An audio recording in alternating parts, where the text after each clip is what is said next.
And now,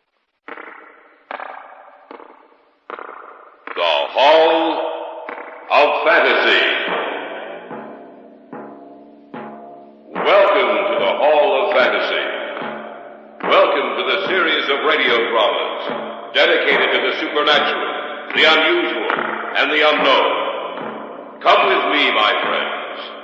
We shall descend to the world of the unknown and forbidden, down to the depths where the veil of time is lifted, and the supernatural reigns as king. Come with me and listen to the tale of The Masks of Ashor. What's the matter, honey? What's wrong? Oh, I must be going insane. Why? Oh, I was asleep. Suddenly, I woke up. A voice seemed to be calling to me. I started downstairs, always listening to that strange, unearthly voice. When I got down here, I walked into the living room and stood by the fireplace looking at the masks of Ashor. And Bert, I saw a pair of eyes in each mask, looking down at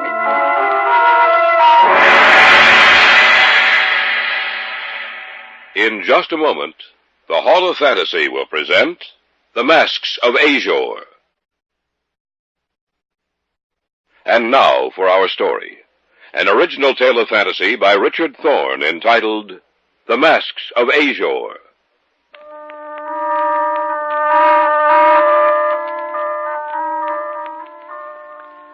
There's certain things in this life of ours which can never be explained, at least with any normal, rational explanation. Often we try to shrug them off, to forget about them, so that the question will not rise in our minds to trouble our waking hours and to create nightmares in our sleep.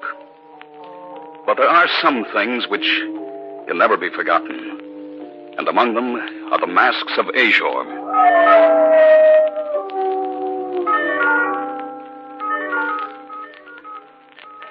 Marcia's uncle sent them to us. Harold Lutterby was a man of wealth and unusual tastes. He traveled a good deal, and frequently he'd send back little curiosities that he thought we might enjoy. So we thought there was nothing unusual about the masks of Ashor. Oh, who can that be at this hour? I don't know, but don't you think you'd better see who it is? I suppose so. Yes? Package for Marcia Stanton. Well, I'm Marcia Stanton. Will you sign here, please? Yes, of course. Thank you, ma'am. Good night. Good night. Did you order anything, Bert? No. Did you? No, not that I can remember. Oh, wait a minute, Bert. It's from Uncle Harold. Harold to go broke sending us all these things. Well, open it, honey. See what's in it. Did you notice the postmark? Mm-hmm, East Honduras. Well, I'll save those stamps for Greg. He'll want them. Uncle Harold's certainly been useful to Greg in his stamp collection, hasn't he? Well, there, that's done. Now I'll take the top off the box. What are two masks in the box? Gold masks. And a letter. Uh-huh. Here, I'll open it. Read it aloud, Marcia. All right. Let's see. Oh, my dear Marcia and Bert, here is a little present I picked up in Istanbul. I hope that you like them as much as you seem to have enjoyed the other curiosities I have sent you. I picked them up at a little shop from a dealer who was quite anxious to get rid of them. He called them the Masks of Ashor. They're almost pure gold, and yet I bought them quite cheaply. There's some kind of a story connected with them. I don't know what it is. If I learn anything more, I'll be sure to write you. We'll return to the States shortly.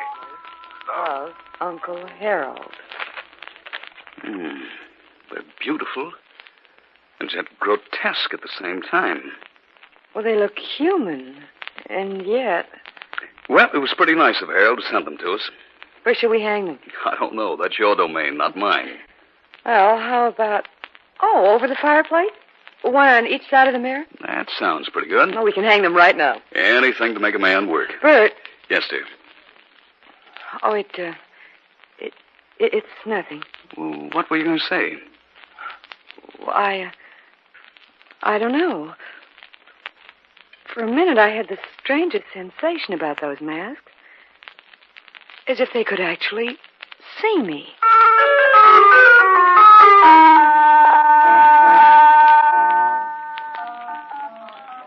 It didn't take more than a few minutes to hang the masks.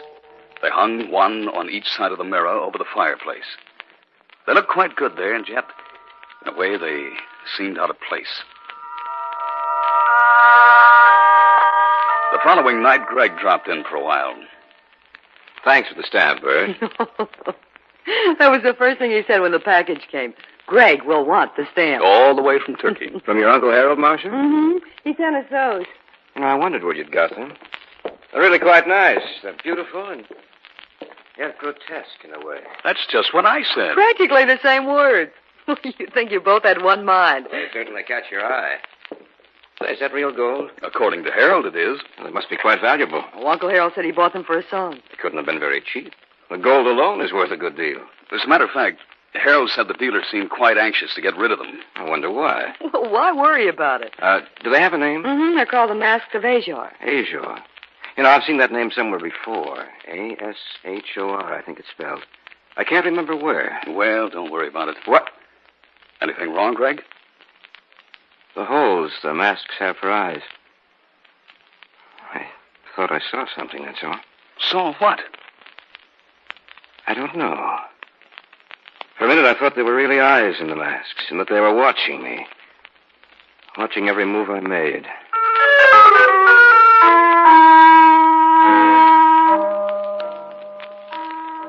It had happened again. I looked closely at the masks, yet I could see nothing unusual about them. They hung there on the wall, lifeless, with that strange, mocking expression on their gold faces and yawning empty holes for eyes. For a minute, I had the desire to destroy them. Greg left about 10. At 11, Marcia and I went to bed.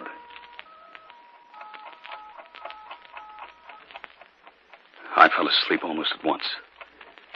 I don't know what woke me, but of a sudden I was awake. I looked over at Marcia's bed, only to find it unoccupied. There was no sound in the room. Nothing save for the tiny heartbeat of the clock. For some reason, I had a desire to go downstairs. Something seemed to be directing my actions. I was fully awake, yet I seemed to be in some kind of trance. I'd started down the stairs. Marcia, is anything wrong?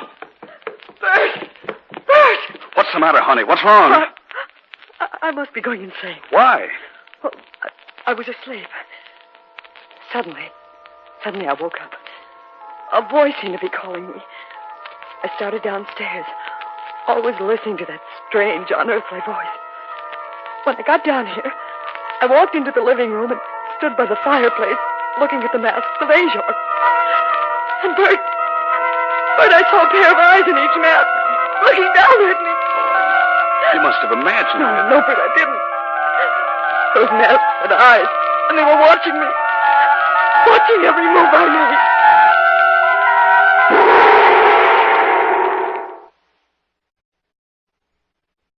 Back now to our story.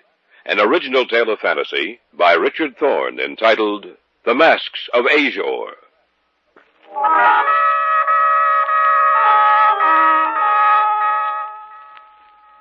I had awakened in the middle of the night. Something had compelled me to go downstairs.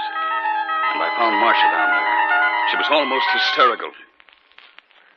Those masks had eyes. And they were watching me. Watching every move I made. Wait a minute, Marcia. Take a look at them again, with the lights on. No, I can't. Of course you can. Take your hands away from your face. There. Now take a look at them. They're just as they should be. Of course they are. You imagined you saw eyes, Marcia. Perhaps it was a trick of the moonlight.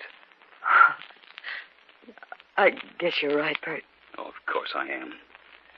Now let's go back upstairs to bed.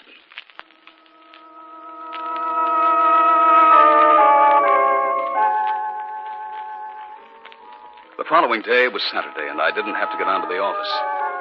We both slept rather late that morning. A short time after we'd eaten breakfast... I'll get it, Marcia. All right, dear.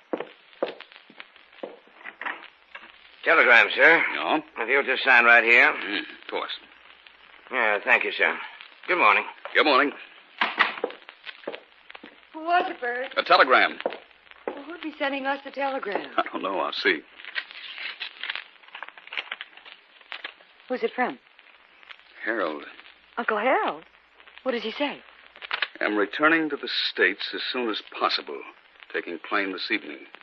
Be very careful of masks of Ashor. Do not let anyone have them. Am in danger of my life. Harold. In danger of his life? What did he mean? I don't know. But it has something to do with the masks of Ashor.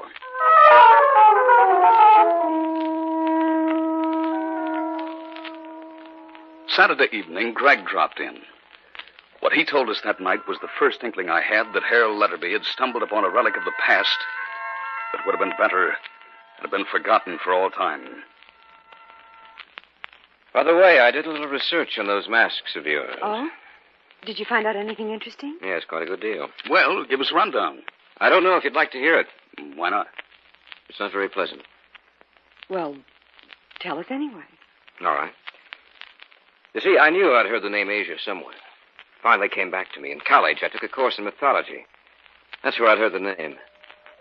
Ashor was the messenger of the underworld. It was he who went forth and summoned the victims to death in the final accounting. He wore a mask when he appeared on Earth, which he removed when he saw his victim.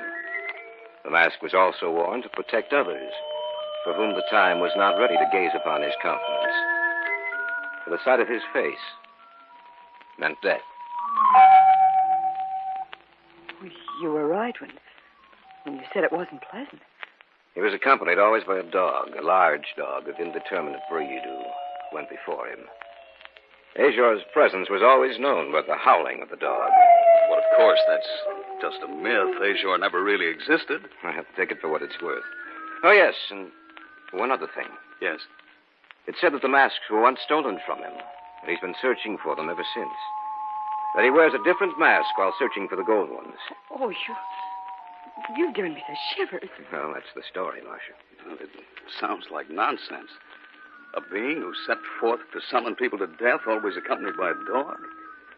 It's a superstitious belief that's come down to us from the childish minds of an ancient people. Did you hear that dog? Oh, it's only a dog in someone's backyard baying at the moon. Rather a coincidence, you might say, talking about a dog and then hearing one howling. But just a coincidence. What's that?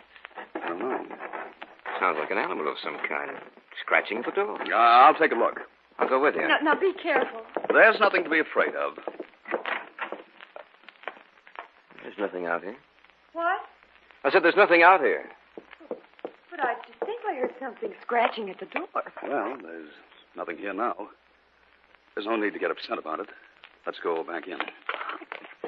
I can't understand it. Forget about it, honey. I'm sorry if what I've told you has upset you.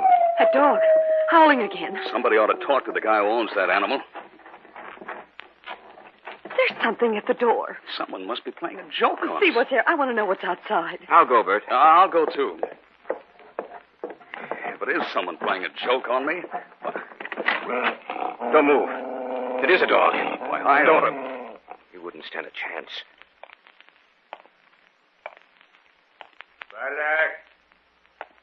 Valek, come here. Must be the dog's owner. Valek, where are you?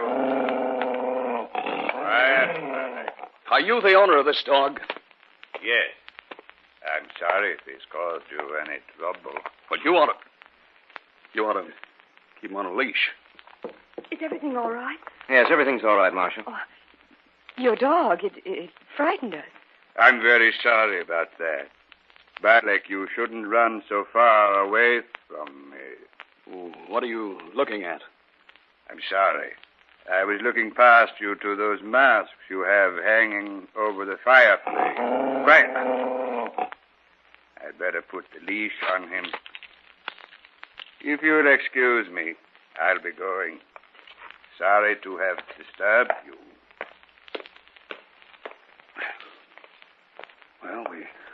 Might as well go back inside. Wait a minute. Why? He dropped something. I'm going down to get it. He was a queer sort of fellow, wasn't he? Yes. His face looks so strange. Soft. Almost like rubber. Marcia! What's the matter? Look. He dropped it as he was walking away. He dropped it deliberately. Well, what is it? It's a mask. The mask of Ashor.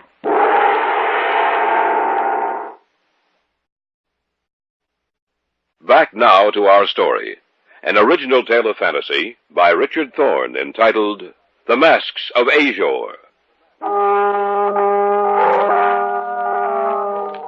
We stood just outside the house. A minute before, the man and his dog had disappeared from our sight. Marcia went down the stairs to the walk where he dropped something. And then she screamed. It's a mask.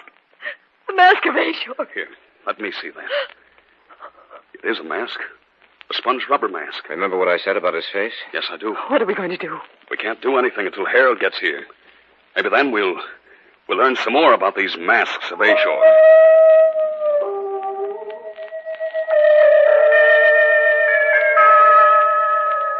I'm sure that Marcia didn't sleep that night.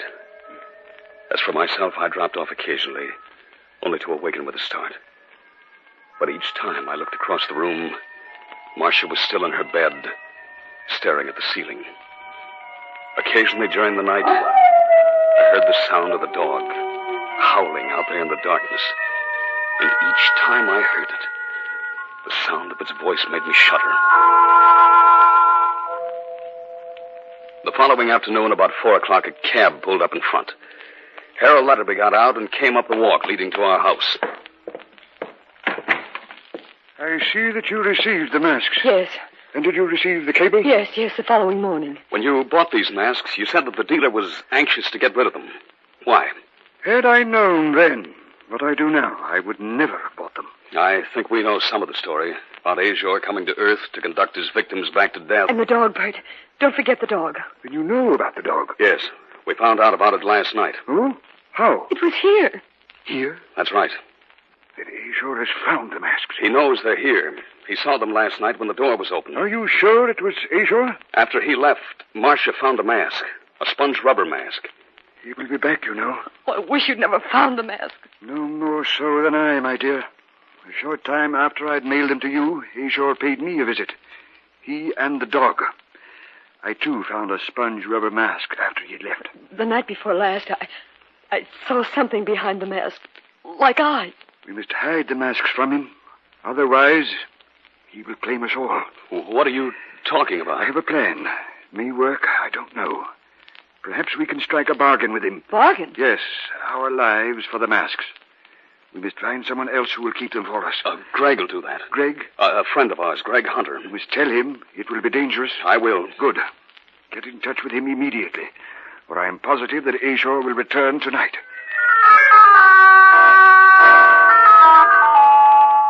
I called Greg and told him of our plan. Harold decided that he'd go back to Greg's apartment with the masks, and if Ashor agreed to the bargain, we would send him there and Harold would return them to him. Greg would stay with us to await the appearance of Ashor. By 6 o'clock that evening, Harold had gone to Greg's apartment with the masks, and Greg had come to our house to await our expected visitor. At 7:30, the shades of night had diffused themselves across the sky. By 8:30, the tension had mounted in each of us to a point where we were jumpy and irritable. What time is it? A little past 8:30. Do you think he'll come? Uncle Harold said he would. Just waiting, it makes me nervous. So am I. Listen. Yeah, I heard it too. Well, the waiting is over now. Oh, Bert. Bert, I'm frightened. Everything will be all right, Marcia. I don't know. I feel that something's going to go wrong. He's here. Well, let's go let him in. All right. Are you ready? Yes, I guess so. Here goes. Ashor's not here. No, but he will be. Here he comes. I'm sorry, gentlemen. It seems that my dog has been scratching at your door again. We've been expecting you. Oh, really? Yes, won't you come in? If you don't mind, come, Balak. You have a very pleasant little home. Oh, thank you. Do you mind if I set my package down here? Go right ahead.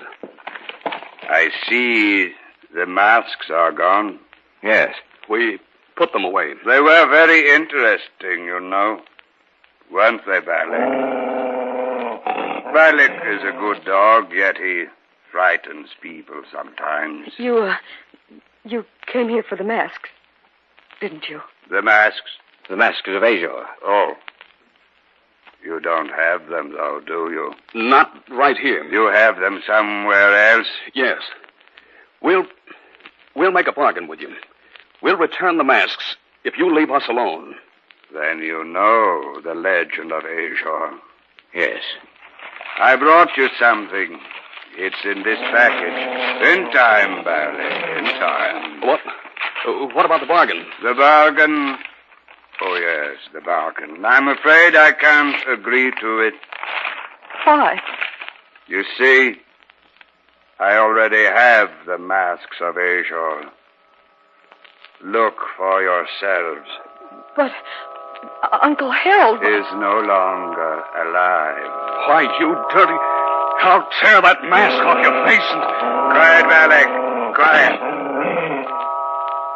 I have no mask on, Mr. Stanton. But you are gazing upon the face of Ashor, and those who see him no longer remain alive. Now, Balak. Now. Look out! Look out!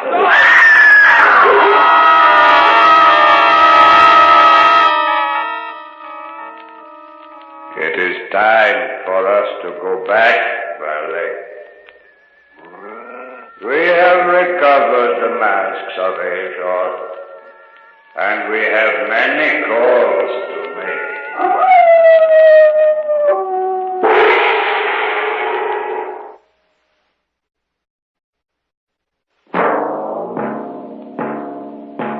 So runs tonight's tale of the unusual, the terrifying, the unknown. Join us again when next we journey down the corridors of the Hall of Fantasy to hear another strange tale of the supernatural. All characters and events portrayed in these programs are fictional, and any similarity to actual events or persons, living or dead, is purely coincidental.